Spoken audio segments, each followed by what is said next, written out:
My name is Claire Donnelly. I'm 36 years old, and I restore old houses for a living. For 13 years, I have talked wealthy people out of ripping out original staircases, begged contractors not to paint over old brick, and spent more weekends than I can count sanding floors until my hands felt like paper. But the house I fought hardest for was not a client's. It was mine.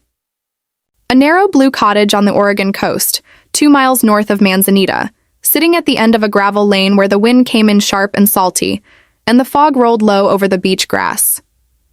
My grandmother Elise left it to me when she died. Not to my mother. Not to my brother. Not to the family, to me. She wrote my name in her will with the kind of certainty only a woman in her 80s can have when she has already watched people mistake kindness for weakness. For 6 years, I treated that cottage like a living thing. I replaced the cracked kitchen tiles one by one. I stripped the upstairs doors, patched the plaster, refinished the pine floors, and spent an entire spring rebuilding the back deck after a storm tore half of it loose. That house had my money in it, my labor in it, and more of my grief than anyone in my husband's family had ever cared to notice. So when I drove down on a Friday morning to meet a window contractor and saw 7 cars parked outside, I knew before I even turned off the engine that something had gone very wrong. One of the cars was my sister-in-law Tessa's silver Lexus. Another belonged to my mother-in-law Marjorie. And beside the porch, where I usually kept a clay pot of rosemary, someone had put a white balloon arch. A balloon arch. At my grandmother's cottage.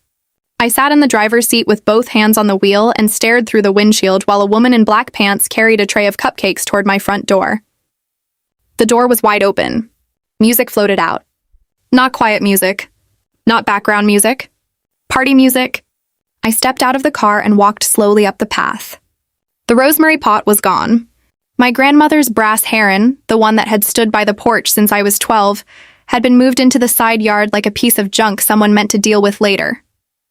Inside, the living room had been rearranged. My sofa was pushed against the wall. The coffee table was covered with pink napkins and little gold signs that said Baby Veil. A framed ultrasound photo sat on my mantel between 2 vases of roses I had not bought. Tessa was in the middle of the room wearing a cream sweater dress and holding a glass of sparkling cider. Her friends were around her, laughing too loudly, taking pictures near the fireplace. Marjorie stood by the kitchen island giving instructions to a caterer as if she owned the place. For one strange second, nobody saw me. I stood there in my own doorway, watching strangers eat fruit skewers in my living room, and I remember thinking how quiet rage can be when it finally arrives. Then Tessa looked up. Her smile flickered, but only for half a second. "Claire," she said, bright and airy. "You're early. Early, not surprised. Not sorry. Early." I looked at the decorations, the food, the open bottles of cider, the coats piled on my grandmother's reading chair. "Tessa," I said, "why are you in my house?" The room changed. Not dramatically, not all at once. But every woman within earshot stopped pretending not to listen. Marjorie turned from the caterer. She wore pearls, a soft gray wrap, and the expression she always used when she wanted me to remember that she had raised my husband and therefore outranked me in all matters. "Oh, Claire," she said. "Don't start like that." I looked at her. "Who gave you the key?" She blinked once. "Asher did?" Asher was my husband. My stomach dropped, but my face did not move. "No," I said. "Asher does not have a key." Marjorie's mouth tightened. "Well, he knew where the spare was. That was worse." Tessa laughed nervously and took one step toward me. "Claire, it's just a shower. Mom said you wouldn't mind. We're only here until Sunday morning." Sunday morning. I had a contractor arriving in 20 minutes. I had not been asked. I had not been told. And they had already planned to sleep there. I walked to the kitchen island and saw a printed schedule beside the fruit tray. Friday setup. Saturday baby shower. Saturday night family dinner. Sunday brunch. Monday cleanup. Monday. There were names beside the bedrooms. Marjorie and Frank in my room. Tessa and Grant in the upstairs room. Guests in the sunroom.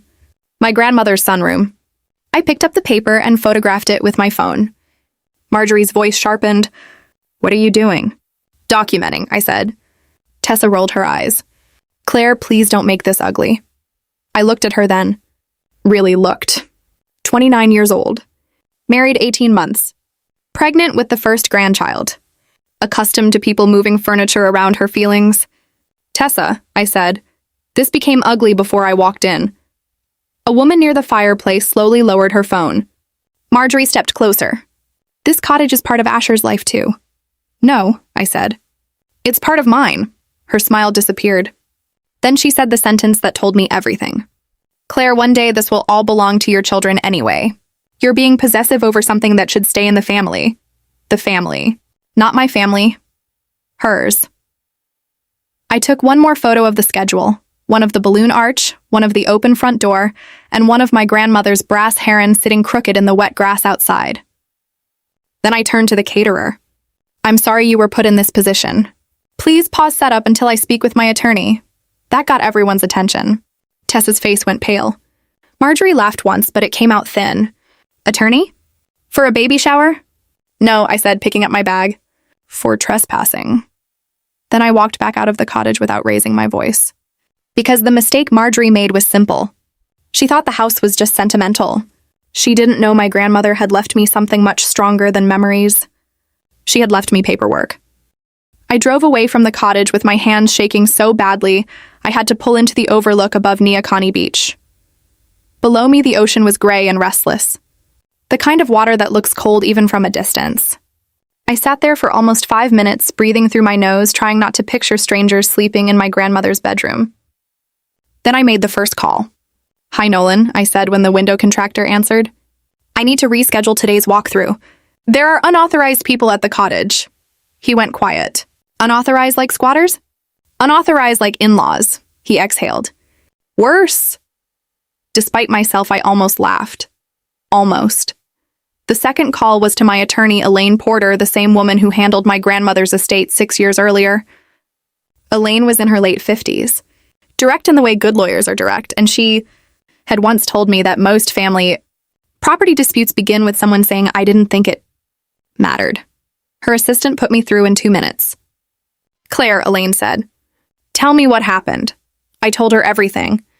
The cars, the balloon arch, the caterer, the overnight schedule. My mother-in-law saying Asher knew where the spare key was.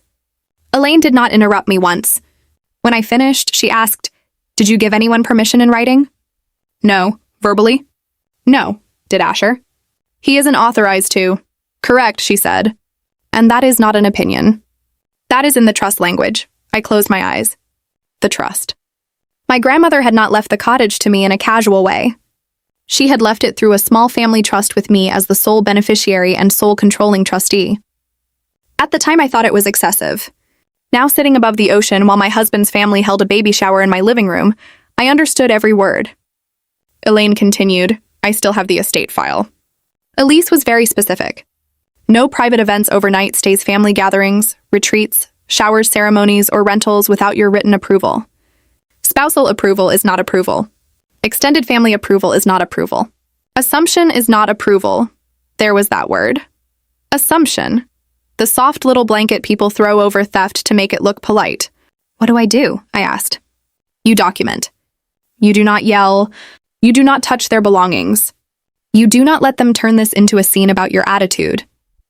I'll draft a revocation of access and demand to vacate. If they refuse, you call the sheriff. They're planning to stay until Monday. No, Elaine said. They are planning to be removed before then. The third call was to Asher. He answered on the first ring. Claire, Mom just called me. She said you threatened Tessa with a lawyer over cupcakes. I stared through the windshield at the dark line where ocean met sky. Is that what she said? She said you walked in angry and scared everyone. I walked into my cottage and found a catered baby shower. Silence. Not confusion. Silence. Asher, I said carefully, did you know? He did not answer fast enough. That was an answer. I knew Tessa wanted the coast for photos, he said. Mom said she was going to ask you. She didn't. I thought she did. You thought, or you didn't want to check? Another silence. This one hurt more. Finally, he said, Mom asked me where the spare key was. My fingers tightened around the phone. When? Last month. Why? She said she wanted to drop off a thank you basket after we used the cottage in July. There was no basket. I know. I let that sit between us. Then I said, You gave your mother access to my house without telling me. I didn't think she'd use it like this. That is not a defense. His voice changed. Softer now. Less certain. I know. No, I said. You don't know. Not yet. I hung up before he could apologize because I was not ready to help him feel better. I opened Facebook next. Tessa's baby shower event was public. The title read Baby Vale by the Sea. Location the Vale family coastal cottage. Hosted by Marjorie Vale. There were 31 confirmed guests. 31. Not a small family visit. Not a misunderstanding. Not just cupcakes. In the comments, one of Tessa's friends had written, "This place is gorgeous. Are you doing maternity photos there too?" Tessa had replied, "Yes. It's been in Asher's family forever." I took screenshots of everything.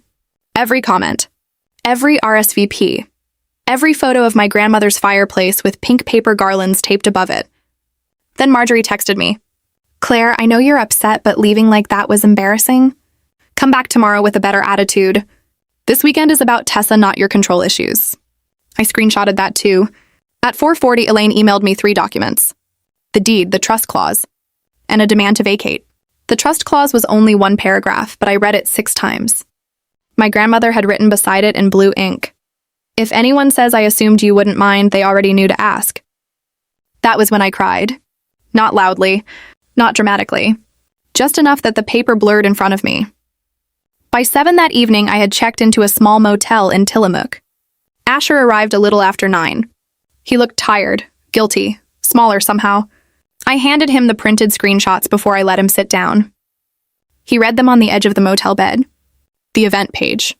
The comments. His mother's text. The bedroom schedule with Marjorie and Frank assigned to my grandmother's room.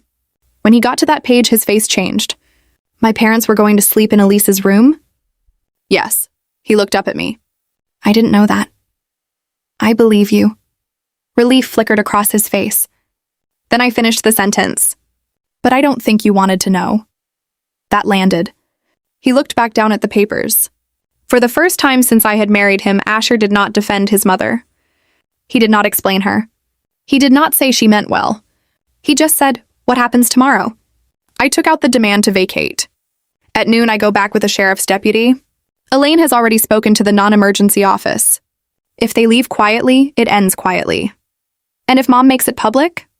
I looked at the Facebook invitation again. She already did. Asher sat there for a long moment. Then he nodded. "I'm coming with you." I wanted to believe that meant everything was fixed. It didn't, but it meant something. At 10:17 that night, Marjorie sent one final message. "After tomorrow, everyone will understand this is a Vale family property." I showed it to Asher. He read it once. Then he whispered, "Oh, Mom." And I knew Saturday was not going to be quiet. Saturday morning, the coast was wrapped in fog. Not pretty fog. Not the soft kind tourists photograph. This was thick, wet, stubborn fog that made the highway disappear 20 yards ahead of us and turned every tree into a shadow. Asher drove. I sat in the passenger seat with Elaine's folder on my lap, my phone fully charged and a copy of my grandmother's trust tucked inside a plastic sleeve. Neither of us said much. At 10:30, Elaine called. "Claire," she said, "remember the goal. You are not there to punish anyone. You are there to regain control of your property." I know. If Marjorie provokes you, let her. If Tessa cries, let her. If someone films you, assume the footage will be posted without context. I looked out the window. That already sounds like her. Then give her nothing useful. Asher kept both hands on the wheel. Elaine continued, "Deputy Harris will meet you at the turnout before your lane. He understands this is a civil standby unless someone refuses to leave after being told by the property owner. You have the deed, the trust, and the written demand. Keep your voice calm. Let him do the official talking." Understood. Then Elaine paused. "And Claire, yes? Your grandmother built this protection because she knew love without boundaries becomes a hallway people use to walk straight through you." I swallowed hard. "Thank you." We met Deputy Harris at 11:45. He was younger than I expected, maybe early 40s, with a calm face and rain beading on the brim of his hat. He reviewed the documents while standing beside his patrol vehicle. He looked at the deed first, then the trust clause, then the screenshots. When he reached Marjorie's final text, "After tomorrow, everyone will understand this is a Vale family property." His eyebrows lifted slightly. "That's not helpful for her," he said. "No," I said. It is not. Deputy Harris handed the folder back to me. I'll walk in first. You identify yourself as the owner. I'll explain that the owner is revoking permission for everyone present to remain. Anyone who refuses after that can be trespassed. Asher shifted beside me. Deputy Harris looked at him. And you are? Asher Vale, Claire's husband. You live at this property? No. Are you on the deed? No. Did you invite these people? Asher looked at me, then back at the deputy. I gave my mother access to the spare key. I did not have authority to do that. It was the first time he had said it exactly right. No soft edges. No family translation. Deputy Harris nodded once. Then let's keep it simple. We turned onto the gravel lane at noon. The cottage came into view slowly through the fog first, the roofline, then the porch, then the balloon arch swaying in the damp wind. There were more cars than Friday. At least 12. A photographer stood near the dune grass taking pictures of Tessa in a pale pink dress, one hand under her belly, the other holding a bouquet. My grandmother's brass heron had been moved again. This time it was lying on its side beside the trash bins. That almost broke my calm. Almost. Inside the shower was in full performance. The living room smelled like roses frosting and expensive perfume. A dessert table had been set up beneath my grandmother's old watercolor of the bay. Someone had taped paper clouds to the window frames. On the mantel where Elise used to keep a jar of sea glass, there were wooden blocks spelling out Baby Vale. 30 people turned when Deputy Harris stepped through the door. Conversations died in layers. First the women by the cake. Then the older relatives near the kitchen. Then Tessa, who had followed us in from the porch with the photographer still behind her. Marjorie appeared from the hallway holding a stack of linen napkins. For 1 second she looked startled.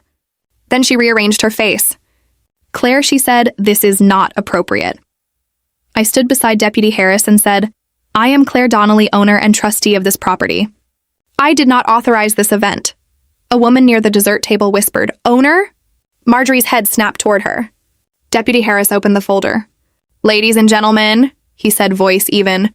I'm Deputy Harris with the Tillamook County Sheriff's Office. The legal owner of this property has revoked permission for this gathering. Everyone present is being asked to collect personal belongings and leave the premises. Tessa's face crumpled immediately. Mom, she said. Not to me, to Marjorie. Marjorie raised one hand like she could still conduct the room. This is a misunderstanding. This cottage belongs to our family. Deputy Harris looked at the deed. The deed provided to me lists Claire Donnelly as sole owner through the Elise Donnelly Trust. The room went completely quiet. Not uncomfortable quiet. Revealing quiet. Grant stepped forward from near the kitchen. He had frosting on one sleeve and confusion all over his face. Tessa, he said slowly, you told my parents this was your brother's family cottage. Tessa looked at Marjorie again. Marjorie said, It is in every way that matters. I finally spoke. No, in the only way that matters today, it is not. Asher moved beside me. His mother saw him and changed tactics instantly. Asher, she said, voice trembling now, please. Tell your wife this is cruel. Your sister is pregnant. Your nephew's shower is happening right now. Asher's jaw tightened. For years I had watched him fold under that voice. This time he didn't. Mom, he said loud enough for everyone to hear, Claire is not being cruel. You lied, Marjorie froze. The photographer slowly lowered her camera. Asher continued. You asked me for the spare key under false pretenses. You told people this was a Vale property. It isn't, it never was. Tessa covered her mouth. Grant turned fully toward her. You knew? Tessa was crying now. Real tears. But tears do not rewrite documents. I thought Claire wouldn't make a scene. The sentence landed harder than any confession could have, because everyone heard what she really meant. She knew I had not agreed. She just thought I would absorb the humiliation quietly. Deputy Harris checked his watch. You'll have 30 minutes to remove personal items. Catering equipment can be picked up from the porch. Nobody is to remove fixtures, furniture, artwork, or household items belonging to the property. Marjorie's voice sharpened. You can't throw a pregnant woman out of a baby shower. Deputy Harris looked at her calmly. Ma'am, the property owner can ask uninvited guests to leave private property. This is family. That is not a property status. A few people started gathering purses. That was the second collapse. Not the legal one. The social one. Once the first guest decided leaving was safer than staying, the rest followed quickly. Grant's parents walked out without touching the cake. Tessa's friends whispered near the door, avoiding her eyes. The caterer began packing trays with the silent efficiency of someone who had seen rich people behave badly before. Marjorie stood in the center of the room, still holding the napkins. Then Grant said very quietly, "Tessa, did you tell me Claire offered the cottage?" Tessa wiped her cheeks. "I said Mom handled it." "That's not what I asked." She didn't answer. Grant looked at the blocks on the mantel, then at me. "I'm sorry," he said. "I didn't know." "I believe you," I said. And I did.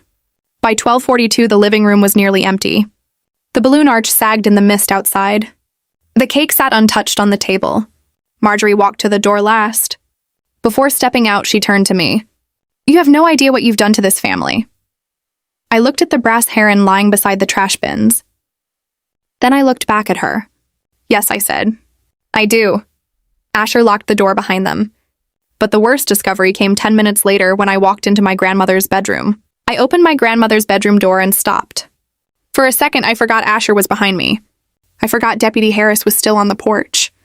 I forgot the baby shower guests were driving away down the foggy coastal road. All I could see was the room. My grandmother's room had always been simple. White iron bed, blue quilt, oak dresser, 2 framed black and white photos of the beach from the 1960s, a small dish on the nightstand where she used to keep her rings. Now the bed was covered in closed tissue paper makeup bags and 3 cardboard boxes. Each box had Marjorie's handwriting on the side. "Tessa Nursery, donate, sort later." I walked to the first box and looked inside. My grandmother's shell mobile was there, wrapped in a towel. The one she made with me when I was 9.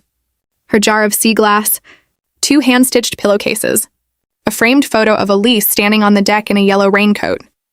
In the second box, the one labeled donate, I found her old cardigan, 3 books, the blue guest blanket from the upstairs closet, and a cracked ceramic bowl she had used every Christmas for oranges. Asher came into the doorway. He didn't speak. I picked up a yellow legal pad from the dresser. At the top, Marjorie had written Cottage transition list. Under it were bullet points. Move Claire's office boxes to garage. Repaint back bedroom before baby's first summer. Ask Asher again about trust title. Replace old coastal decorations with fresh family pieces. Fresh family pieces. That was the moment it became clear. They had not borrowed my house. They had started erasing it. Asher took the paper from my hand. He read it once. Then again. His face changed in a way I had never seen before. Not anger exactly. Something colder. She was planning to redecorate, he said. It was not a question. I nodded. She was planning to inherit while I was still alive. Deputy Harris stepped into the hallway but stayed outside the bedroom. "Do you want this documented?" he asked. "Yes," I said. My voice sounded far away. He photographed the boxes, the labels, the legal pad, the open drawers, everything. Then he told me to make a full inventory before moving anything back. 5 minutes later, a car door slammed outside. Marjorie had come back. Of course she had. She appeared at the porch steps with Frank behind her, holding her purse like it gave her a reason to be there. "I forgot my wrap," she called through the open front door. Deputy Harris stepped between her and the entry. "Ma'am, you've been asked to leave the property." Marjorie looked past him and saw me standing in the hallway with the Shell mobile in my hand. Her face tightened. "That was for the baby's room," she said.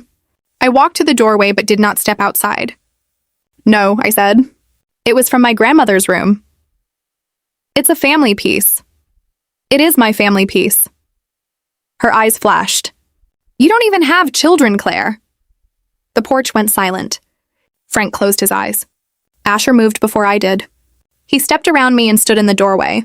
"Mom," he said, "leave." Marjorie stared at him like she did not recognize him. "Asher, I am your mother." "And Claire is my wife," he said. "You are not coming inside this house again." That was the sentence. Not the deed. Not the trust. Not the sheriff. That sentence was the real lock changing.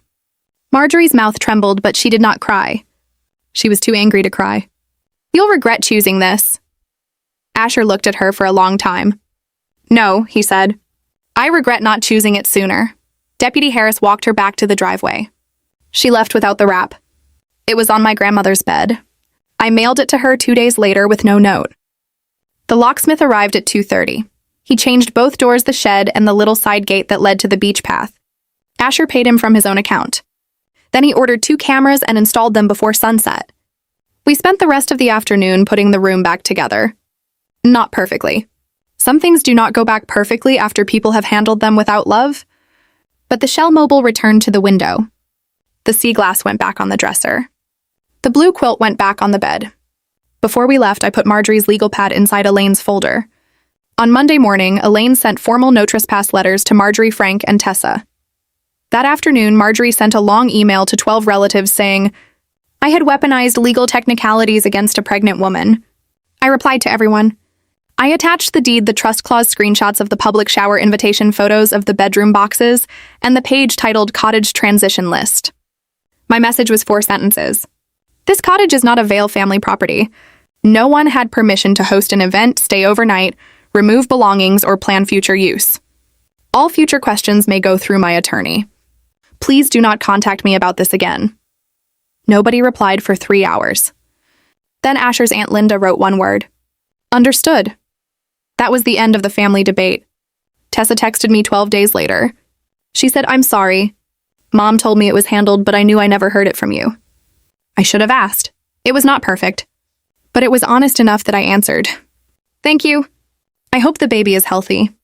"The cottage is not available." She wrote back, "I understand. Marjorie has not apologized." Frank did quietly through Asher. He said he should have stopped it when the balloon arch went up. I believe him. I also believe silence is a choice people only regret after it becomes expensive. Asher and I started counseling the next month. Our first rule was simple. No one gets access to anything we own unless both of us say yes out loud. Our second rule was harder love is not an excuse for cowardice. The cottage is quiet again now. The brass heron is back beside the porch. The rosemary pot has been replaced. My grandmother's room smells like cedar and salt air instead of perfume and frosting. And every time I lock the door, I think about that yellow legal pad. People do not always announce when they are taking over your life. Sometimes they make a list. So keep your papers. Change your locks. Read the trust. And never confuse peace with permission.